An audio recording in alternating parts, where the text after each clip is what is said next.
د فاتحه مبارکه سوره چې د قران عظیم شان لومړی سوره ده په مکه معظمه کې را نازله شوې ده او مبارک آیاتونه لري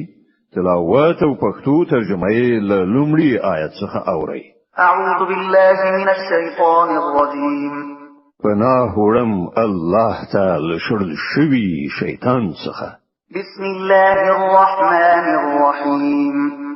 د الله په نوم چې ډیر زیات مهربان پوره رحم لرونکی دی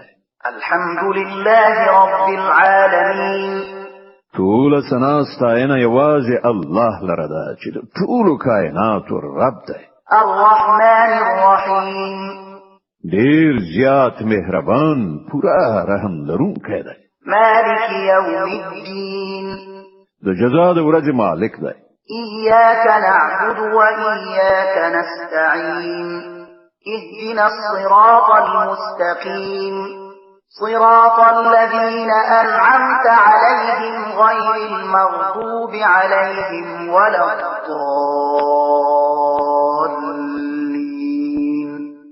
مونږ همدا ستا عبادت کوو او همدا ستانه مرسته غواړو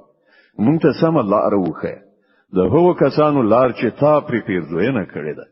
چې غوسه پرې نه ده شوې او بېلارې شوي نه دي